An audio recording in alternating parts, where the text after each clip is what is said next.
नमस्कार दोस्तों, stock market studies में फिर से एक बार आपको बहुत-बहुत स्वागत है। तो आज मैं फिर से आपके सामने एक वीडियो लेके आया हूँ और आज का वीडियो बहुत इंटरेस्टिंग होने वाला है क्योंकि मुझे बहुत सारे दोस्तों ने कमेंट किया, "सर क्या डिविडेंड इनकम से घर खर्चा चल सकते हैं? क्या डिविडेंड इनकम से अच्छा खासा पैसा मिल सकते हैं?" तो डिविडेंड की जो डेटा है, डिविडेंड किस तरीके से पाया जाता है और डिविडेंड के लिए आपको कितना निवेश करना पड़ेगा, जिसको आपको एक अच्छा खासा पैसा मिल सकते हैं। बहुत सारे लोग मुझे ये भी कमेंट्स किया है, सर मान के चलिए मुझे 1 लाख पर मंथ चाहिए, 1 लाख पर मंथ चाहिए डिविडेंड के हिसाब से, तो कितना निवेश करना पड़ेगा? तो चलो मैं उसी के बारे में चर्चा करूँगा। तो इस वीडियो में बहुत इंटरेस्टिंग डेटा आपको दिखाऊँगा और बहुत कुछ सीखने को मिलेगा। तो प्लीज़ इस वीडियो को लास्ट तक देखना और अभी तक आपने चैनल को सब्सक्राइब नहीं किया, तो देर किस बात की, अभी जाकर सब्सक्राइब कर लीजिए कंटिन्यूअसली इन्फॉर्मेशन और अपडेट्स पाने के लिए। तो सबसे पहले मैं बात करूँ डिविडेंड के बारे में। देखिए डिविडेंड होता क्या है? डिविडेंड एक ऐसे पार्ट है, मान के चलिए कंपनी का कुछ बिजनेस है, बिजनेस कर रहे हैं तो उसका एक एक्स्ट्रा बेनिफिट मिला है, मतलब प्रॉफिट ज़्यादा हुआ है, कंपनी को एक्स्ट्रा पैसा मिला है, तो वो क्या कर रहे हैं, उस पैसे को उनके जितने सारे शेयर होल्डर हैं, उसको वो डिविडेंड के हिसाब से बाँट सकते हैं। देखिए डिविडेंड 2 तरीके से होता है, एक है इंटरिम डिविडेंड और दूसरा है फाइनल डिविडेंड। अभी इंटरिम डिविडेंड और फाइनल डिविडेंड होता क्या है? चलो मैं एक ब्लैंक पेज में आपको सबसे पहले समझा देता हूँ। देखिए इंटीम डिविडेंड का मतलब क्या है?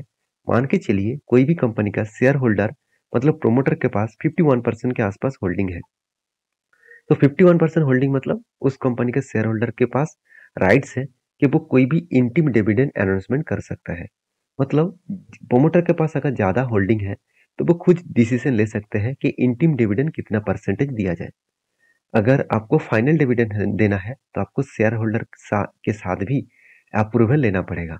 तो फाइनल डिविडेंड पाने के लिए आपको मतलब कोई भी कंपनी आपको फाइनल डिविडेंड दे रहा है तो सोचिएगा वो मतलब डिविडेंड आपको कंपनी के प्रोमोटर से नहीं, उसका जो शेयर होल्डर है उसके साथ भी अप्रूवल लेकर ही आपको दिया जा रहा है। तो दोनों अलग अलग कैटेगरीज का डिविडेंड होता है, दोनों ही आपको मिल सकता है। अभी मेन मुद्दे पे चले आते हैं। तो देखिए डिविडेंड आपको बहुत बार आपको देखने को मिलेगा, डिविडेंड आपको 1500% का मिला, 2000 5000% का मिला। तो इस तरीके से परसेंटेज के वाइज आपको देखने को मिलता है कि परसेंटेज वाइज अगर मैं आपको डेटा को कैलकुलेशन करूं तो एक्चुअली आपको डिविडेंड देखना है डिविडेंड यील्ड के हिसाब से। अभी डिविडेंड यील्ड का फॉर्मूला क्या है और डिविडेंड यील्ड को कैलकुलेशन किस तरीके से किया जाता है वो पहले समझ लेते हैं। तो डिविडेंड यील्ड क्या है? तो एक्चुअली आपको जो डिविडेंड मिलता है, जो परसेंटेज मिलता है, वो परसेंटेज को देखकर आपको खुश मत हो जाना कि मुझे कंपनी ने 4000% का डिविडेंड देने वाला है। तो आप सोच रहे हैं कि 4000% तो मैं तो करोड़पति बन जाऊंगा। ऐसे बिल्कुल नहीं। उसको परसेंटेज को कैलकुलेशन करना पड़ता है। मैं आपको यहाँ पे दिखा रहा हूँ। जैसे देखिए डिविडेंड यील्ड। डिविडेंड यील्ड के बारे में बात करूँ तो डिविडेंड यील्ड किस तरीके से कैलकुलेशन किया जाता है? देखिए डिविडेंड यील्ड कैलकुलेशन किया जाता है एनुअल डिविडेंड पर शेयर। मतलब मान के चलिए कंपनी ने इस साल में 4 बार डिविडेंड दिया। वो सारे डिविडेंड को एक साथ आपको मतलब सम करना पड़ेगा, एक साथ आपको ऐड करना पड़ेगा। तो ऐड करने के बाद जितने डिविडेंड हुआ, उसको आप करंट जो शेयर प्राइस है, उससे आपको डिवाइड करना होगा और उसके साथ मल्टीप्लाई करना होगा 100 से। मैं चलो एक एग्जांपल के हिसाब से आपको बता रहा हूँ। मान के चलिए किसी कंपनी का भी करंट प्राइस 500 है और कंपनी इस साल करीबन-करीबन देखा जाए तो टोटल 4 बार डिविडेंड दिया और वो भी ₹1 करके। तो ₹4 का डिविडेंड मिला। उसके साथ अब हम आपको मल्टीप्लाई कितना करना है 100। ठीक है। डिवाइड उसके साथ आपको डिवाइड करना कितना है, मान के चलिए शेयर का प्राइस है अभी ₹200। तो 200 से डिवाइड करेंगे तो आपको ₹2 करके इस साल में डिविडेंड यील्ड मिला। इसका मतलब आपको 2% के आसपास इस बार डिविडेंड यील्ड मिला। तो अभी सोचिए 2% का मतलब क्या है, मान के चलिए आपने 1 लाख रुपया निवेश करके रखे थे, तो 2% के हिसाब से आपको टोटली इस साल में ₹2000 का डिविडेंड मिलेगा। तो सोचिए अगर आप चाहते हैं कि हर मतलब मंथ मतलब सॉरी इस साल में मुझे 1 लाख रुपीस का डिविडेंड मिले तो आपको कितना पैसा इन्वेस्टमेंट करना पड़ेगा, आप सोचिए कितने करोड़ों का इन्वेस्टमेंट करना पड़ेगा तभी आपको डिविडेंड मिलेगा। तो आप कहेंगे सर 2% का डिविडेंड, बहुत सारे कंपनी तो 10% के आसपास भी डिविडेंड देते हैं। हाँ, वो भी कुछ कंपनी आपको दिखाऊंगा जो 10%, 7%, 8% के आसपास भी डिविडेंड देते हैं। तो डिविडेंड यील्ड के बारे में अगर आपको मतलब डिटेल्स आपको समझ में आ चुके हैं तो प्लीज़ एक लाइक जरूर कर देना।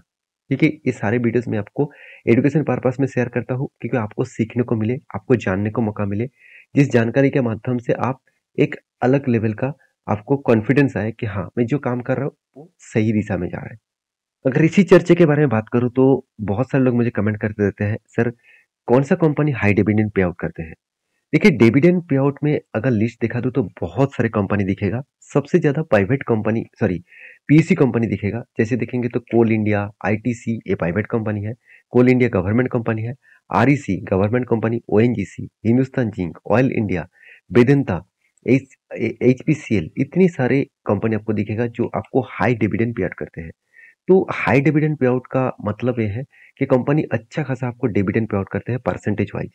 अगर इसी चीज को मैं आपको यहाँ पे दिखा दूं तो मैं आपको वेदांता का डिटेल्स दिखा दूं तो वेदांता देखिए 2007 मतलब 2001 से डिविडेंड देना स्टार्ट किया और तब से लेके देखा जाए आप देखेंगे तो फाइनल डिविडेंड, इंटीम डिविडेंड मैं पहले आपको समझा चुका हूँ। फाइनल डिविडेंड और इंटीम डिविडेंड होता क्या है?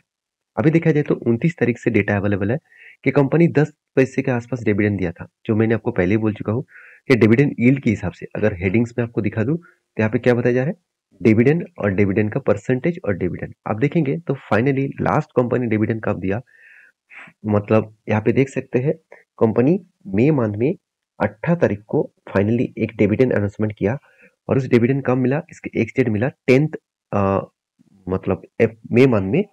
और वो भी कितना डिविडेंड मिला आप देखेंगे तो 18 रुपीज का, 18.50 रुपीज का। आप सोच रहे हैं कि 1850% के आसपास मुझे डिविडेंड मिला, पिछली बार कितना मिला था, करीबन 2000% के आसपास। तो इसको देखकर खुश मत होना, मैं आपको पहले ही बोल चुका हूँ ये परसेंटेज वाइज को देखकर खुश मत होना। इस परसेंटेज वाइज को कैलकुलेशन किस तरीके से किया जाता है चलो वो भी मैं आपको समझा देता हूँ। देखिए वेदांता के ऊपर देखा जाए तो इसका फेस वैल्यू कितना है, इसका फेस वैल्यू है 1 रुपया। अभी 1 रुपये के हिसाब से कंपनी अगर आपको यहाँ पे जो डेटा देखने को मिला ये कंपनी 1850 के आसपास डिविडेंड दिया, इसका मतलब आप समझिए इस बात को कि कंपनी आपको 18.50 रुपीज करके डिविडेंड दे रहा है। तो पर शेयर में 18.5 रुपीज का डिविडेंड दे रहा है। तो 18.5 रुपीज के साथ साथ आपको मल्टीप्लाई करना है 100 से, तो आपको यहाँ पे निकल के कितना आएगा 1800 के आसपास, तो 1850 के आसपास। तो यही चीज आपको कैलकुलेशन करना है, फेस वैल्यू जितना रहेगा उस हिसाब से यहाँ पे परसेंटेज को कैलकुलेट किया जाता है। तो अभी सबसे ज्यादा डिविडेंड पे आउट देने वाला कंपनी कौन सा है उसके बारे में चर्चा कर लेता हूँ। अगर मैं लंबा लिस्ट आपके सामने शेयर करूं तो आप देखेंगे तो हाई डिविडेंड पे आउट के लिस्ट में आपके सामने रख चुका हूं, जहां पे नंबर 1 में कौन है, वेदांता। और वेदांता उसके बाद है हिंदुस्तान जिंक। देखिए वेदांता के ऊपर अब मैंने एक डिटेल्स वीडियो आपके साथ शेयर किया कि कंपनी ने किस कारण के बेसिस में इतना हाई डिविडेंड दे रहा है। तो इसका डिविडेंड यील्ड देखेंगे तो 47%। तो सोचिए, तो कंपनी मान के चलिए आपने 1 लाख रुपया निवेश करके रखे थे तो कंपनी आपको 47% का मतलब है सालाना आपको 47,000 का रिटर्न दिया, सॉरी 47,000 रिटर्न नहीं, 47,000 आपको डिविडेंड दिया। तो 14,000 रुपीज का डिविडेंड मिलना और वो भी 1 लाख के ऊपर, तो ये तो बढ़िया बात है। आप कहेंगे सर इससे बढ़िया मौका तो और कुछ नहीं हो सकता। यहाँ पे एक पॉइंट आपको ध्यान रखना है कि जितना आपको डिविडेंड दिया जाएगा उतना ही आपका प्राइस का भी एडजस्टमेंट हो जाएगा। मान के चलिए आपको 20 रुपया करके डिविडेंड दिया जा रहा है, तो 20 रुपया करके डिविडेंड जब दिया, शेयर का प्राइस अगर मान के चलिए अभी 200 चल रहा है, तो जब जिस दिन आपका डिविडेंड फाइनली अनाउंसमेंट होगा तो उस दिन मतलब आपको डिविडेंड जिस दिन मिलेगा उस एक्स डेट में आपका जो प्राइस है वो 200 नहीं रहेगा, वो 180 हो जाएगा। तो आप तो सोच रहे थे मुझे 20 रुपया करके डिविडेंड मिला, ऐसे बिल्कुल नहीं होता। जितना डिविडेंड आपको मिलेगा उतना ही प्राइस आपको एडजस्टमेंट में भी देखने को मिलेगा। तो इस बात को आपको याद रखना है। तो इसीलिए मैं बार बार बोलता हूँ, स्प्लिट, बोनस, डिविडेंड, बाईबैक इस तरीके से चीजों को देखकर खुश मत हो जाना। इसको देखकर खुश मत हो जाना कि हाँ मुझे डिविडेंड मिल रहा है, स्प्लिट मिल रहा है, एक्स्ट्रा शेयर मिल गया, बहुत कुछ हो जाएगा, ऐसे बिल्कुल नहीं। आपका आप ही का पैसा आप ही को मतलब एक एग्जाम्पल मैं आपको हमेशा देता हूँ कि मान के चलिए आपको 100 रुपया इस बार दिया गया, तो आपको लग रहा है कि सिर्फ 100 रुपया दिया। अगर आपको बोला गया कि चलो 100 रुपये के बदले में आपको 2 बार पैसा दूंगा 50-50 करके, तो 50 रुपये एक बार दिया और दूसरी बार एक बार 50 दिया, आप तो खुश हो गए कि मुझे 2 बार पैसा मिला। तो अल्टीमेटली आपको मिला कितना, 100 रुपीज। तो कंपनी यही से बुद्धू बनाते हैं। तो प्लीज इस चीज को समझिए। तो सबसे हाई मतलब सबसे high dividend pay out company है वेदांता और हिंदुस्तान जिंक। उसके बाद देखिए बहुत सारे कंपनीज है। तो हिंदुस्तान जिंक और वेदांता दोनों ही एक ही ग्रुप का कंपनी है। और इसका जो फंडा है वो मैं आपके साथ क्लियर कर चुका हूँ कि कंपनी किस तरीके से पब्लिक को ट्रैप किया और किस तरीके से इन्वेस्टर को ट्रैप किया और खुद पैसा कमा लिया और इस डिविडेंड के हिसाब से। तो अभी मैं कुछ कंपनीज के बारे में चर्चा करूंगा जिसके ऊपर मेरे हिसाब से फोकस रखना चाहिए अगर आप डिविडेंड पाना चाहते हैं। तो जो लोग कह रहा था कि मुझे 1 लाख पर ईयर में डिविडेंड चाहिए, 1 लाख रुपीज का, तो सोचिए कितना बड़ा इन्वेस्टमेंट उसको करना पड़ेगा। आप कैलकुलेशन आपको अभी समझ में आ चुके हैं। तो फर्स्ट जो कंपनी के बारे में डिस्कशन करूंगा उसका नाम है CESC, जो एक पावर सेक्टर के ऊपर काम करते हैं। इस कंपनी का डिविडेंड यील्ड कितना है? 5.30 के आसपास। इसका मतलब कंपनी आपको हर 1 लाख रुपया से आपको हर साल में 5,300 रुपीज करके डिविडेंड दे रहा है। तो नेक्स्ट जो कंपनी है जिसके बारे में बात करूं उसका नाम है वेदांता, जिस कंपनी से मैं हमेशा दूर रहता हूं। इसका डिविडेंड यील्ड देखेंगे तो 47% के आसपास। 47, सोचिए 1 लाख रुपया में आपको मिल जाएगा कितना? 47,000। आप तो इसको देखकर खुश हो जाएंगे, मगर प्राइस भी उसी तरीके से एडजस्टमेंट भी हो चुके हैं। तो अब इस कंपनी के ऊपर निवेश करना है कि नहीं करना है तो आपके सोच के हिसाब से जरूर करिए। नेक्स्ट जो कंपनी है वेदांता ग्रुप के और एक कंपनी जिसका नाम है हिंदुस्तान जिंक, जिसके ऊपर आपको 25% के आसपास आपको, सॉरी 25% के आसपास आपको डिविडेंड यील्ड देखने को मिला। इसका मतलब हर 1 लाख रुपया में आपको सालाना 25% के आसपास, मतलब 2550 रुपीज के आसपास आपको डिविडेंड दिया है। तो नेक्स्ट जो कंपनी है जिसके बारे में बात करूं उसका नाम है राइट्स। तो जो एक गवर्नमेंट और रेलवे गवर्नमेंट कंपनी है जिसके डिविडेंड यील्ड है 4.5% के आसपास। 1 लाख रुपया में कंपनी 4,450 रुपीज करके डिविडेंड आपको दिया है। नेक्स्ट जो कंपनी है उसके बारे में चर्चा करें उसका नाम है कोल इंडिया, जिसमें अच्छा खासा डिविडेंड हमेशा देता रहता है और आज तक कंपनी कभी भी आपको प्रॉफिट नहीं दिया, एक्स्ट्रा बेनिफिट नहीं दिया, सिर्फ डिविडेंड ही देते रहे।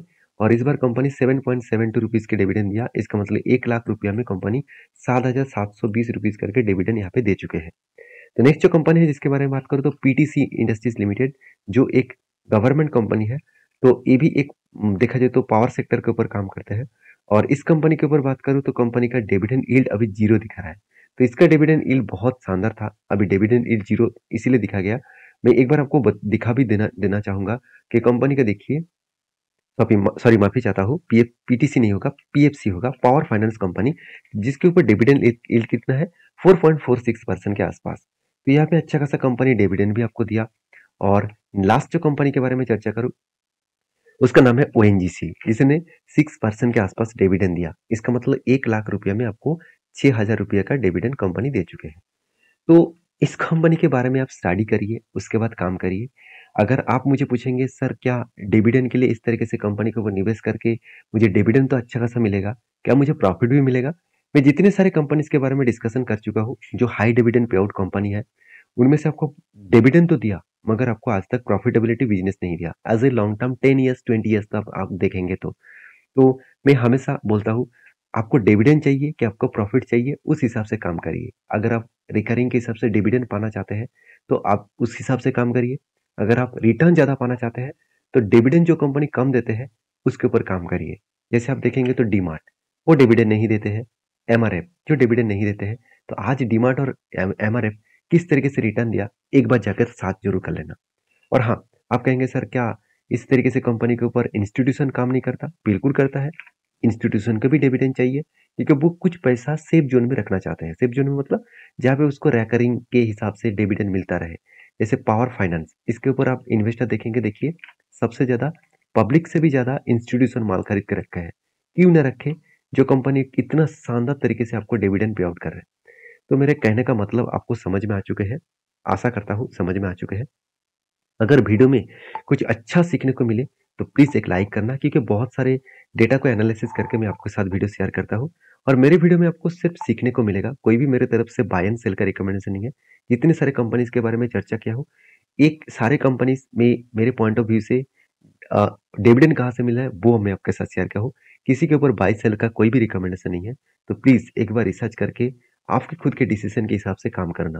तो मिलते हैं नेक्स्ट वीडियो में, तब तक के लिए अच्छे से रहिए, अपने ख्याल रखिए, धन्यवाद।